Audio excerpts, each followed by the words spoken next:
Olá, graça e paz em nome de Jesus. Hoje é o 254º dia de leitura da Bíblia na ordem cronológica dos acontecimentos.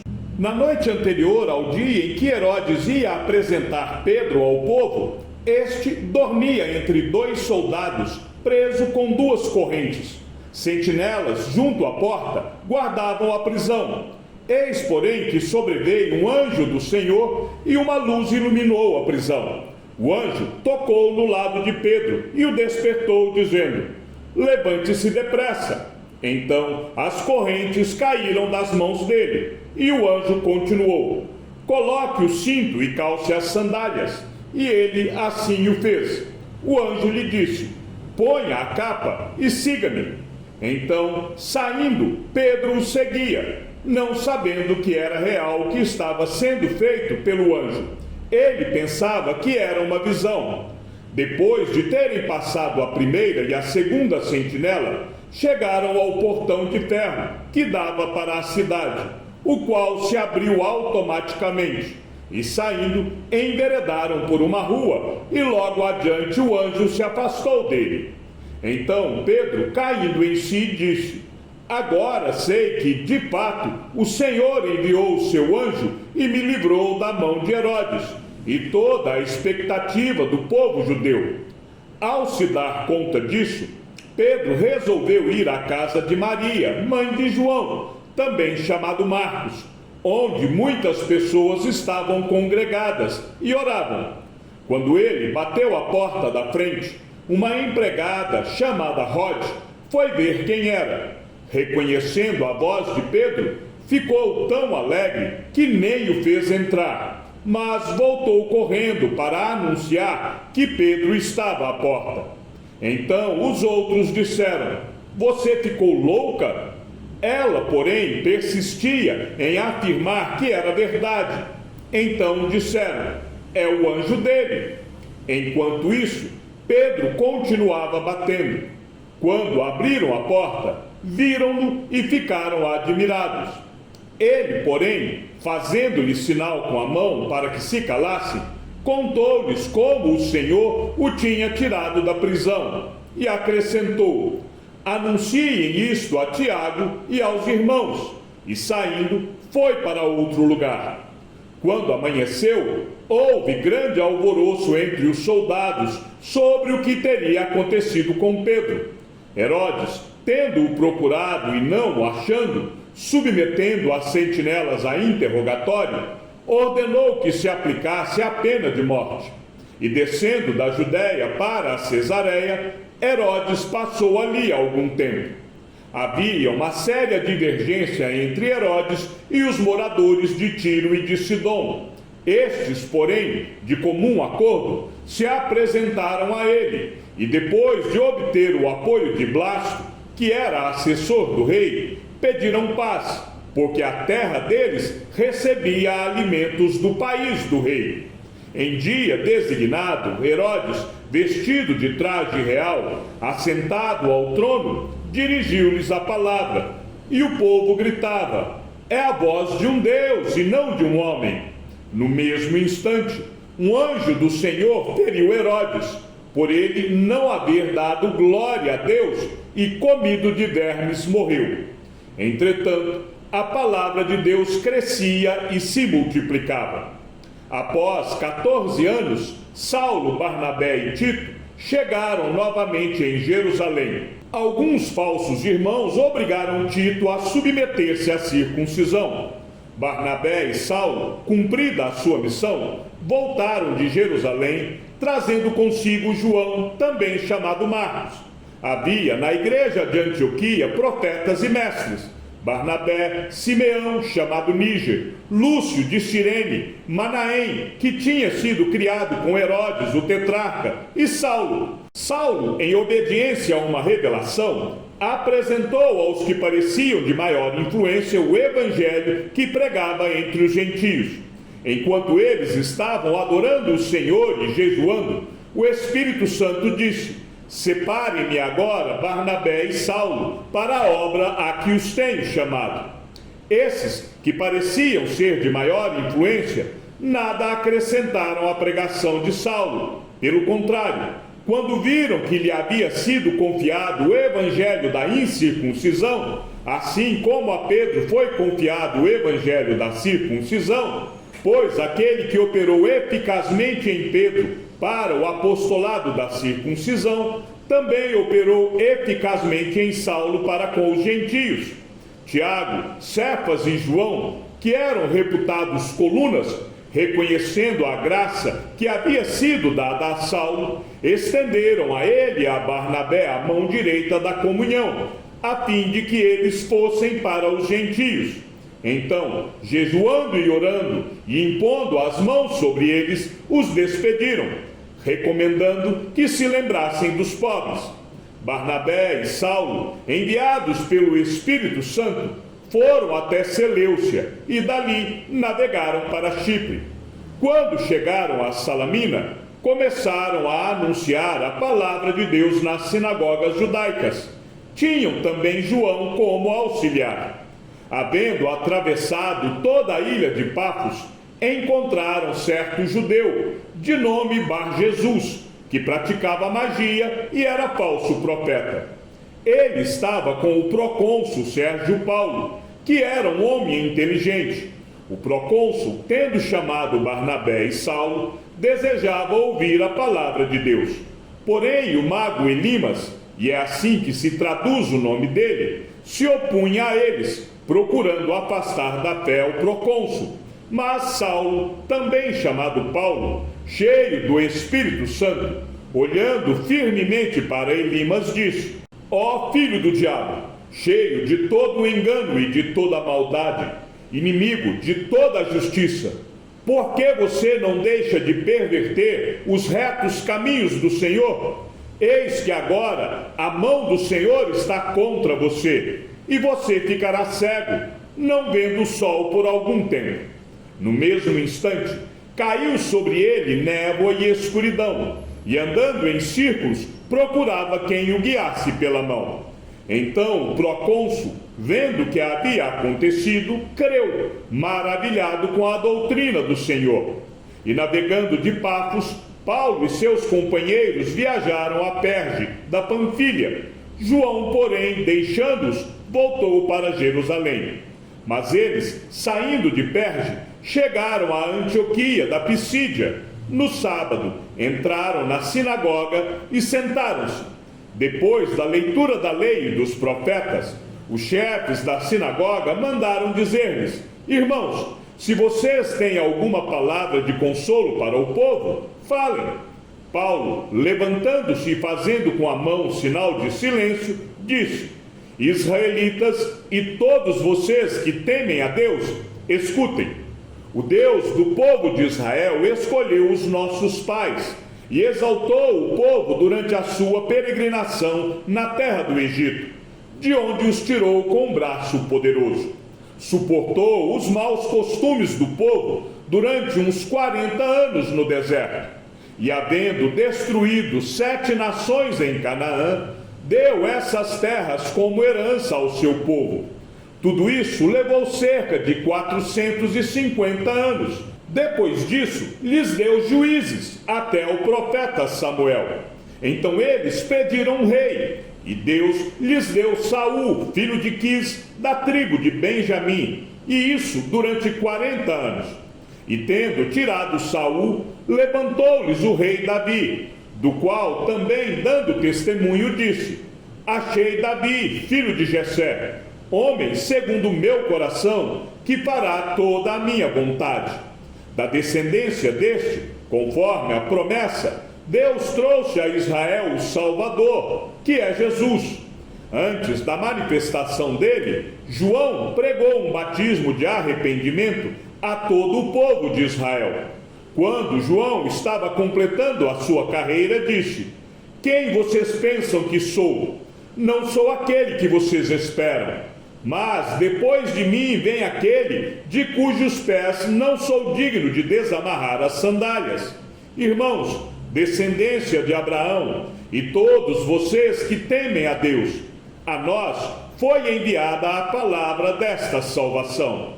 pois os moradores e as autoridades de Jerusalém, não conhecendo Jesus, nem as palavras dos profetas, que são lidas todos os sábados, cumpriram as profecias quando condenaram Jesus.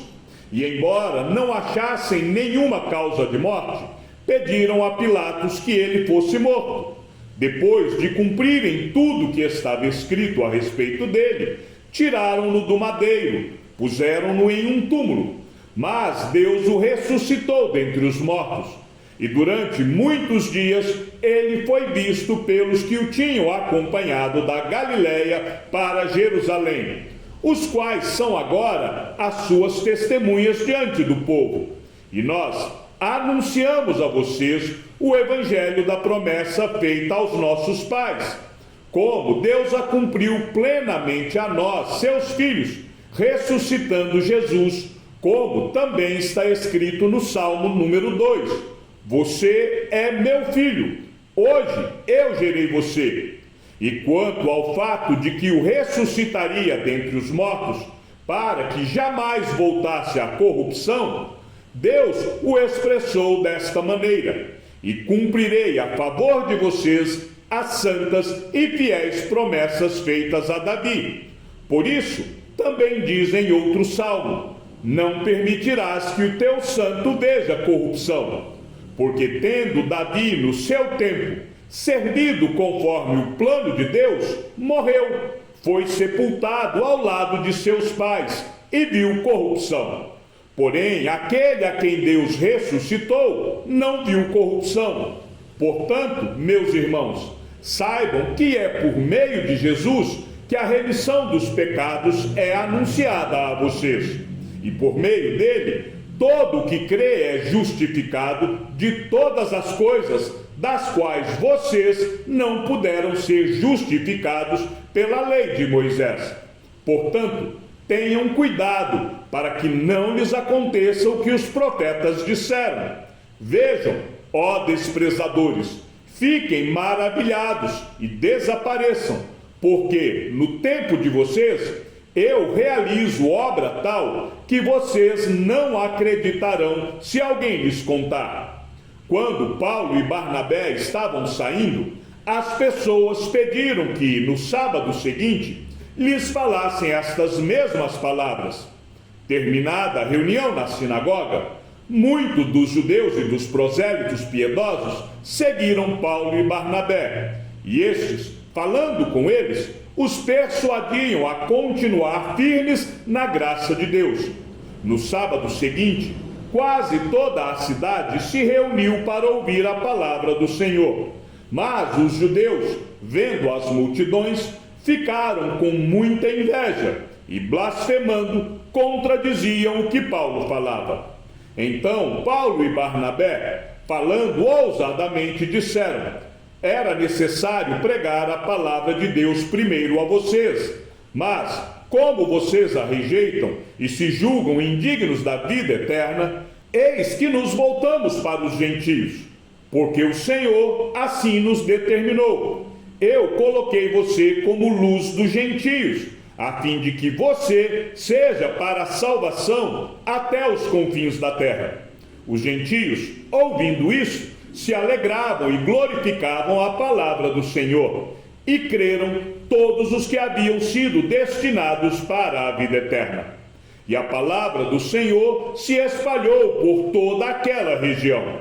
Mas os judeus instigaram as mulheres piedosas de alta posição e os principais da cidade e levantaram perseguição contra Paulo e Barnabé, expulsando-os do seu território. E estes, sacudindo contra eles o pó dos pés, foram para Icônio. Os discípulos, porém, estavam cheios de alegria e do Espírito Santo. Em Icônio, Paulo e Barnabé entraram juntos na sinagoga judaica e falaram de tal modo que veio a crer grande multidão, tanto de judeus como de gregos. Mas os judeus que não tinham crido incitaram e irritaram os ânimos dos gentios contra os irmãos. Entretanto, Paulo e Barnabé ficaram bastante tempo em Icônio, falando ousadamente no Senhor, o qual confirmava a palavra da sua graça, concedendo que, por mão deles, se fizessem sinais e prodígios. Mas o povo da cidade se dividiu. Uns eram pelos judeus e outros pelos apóstolos. Então surgiu um movimento entre os gentios e os judeus, com o apoio das suas autoridades, para os maltratar e apedrejar. Quando Paulo e Barnabé souberam disso, fugiram para Listra e Derbe, cidades da Licaônia, e para as regiões vizinhas, onde anunciaram o evangelho. Em Listra, costumava estar sentado certo homem aleijado, paralítico desde o seu nascimento, e que nunca tinha conseguido andar. Este homem ouviu Paulo falar. Quando Paulo fixou nele os olhos e viu que ele tinha fé para ser curado, disse a ele em voz alta: levante-se direito sobre os pés. O homem saltou e começou a andar. Quando as multidões viram o que Paulo tinha feito, gritaram em língua licaônica: os deuses em forma de homens desceram até nós. A Barnabé chamavam Júpiter e a Paulo Mercúrio, porque este era o principal portador da palavra. O sacerdote de Júpiter, cujo templo estava em frente da cidade, trazendo touros e grinaldas para junto dos portões da cidade, queria oferecer um sacrifício juntamente com a multidão. Porém, ouvindo isto, os apóstolos Barnabé e Paulo, rasgando as suas roupas, saltaram para o meio da multidão, gritando: Senhores, por que estão fazendo isto?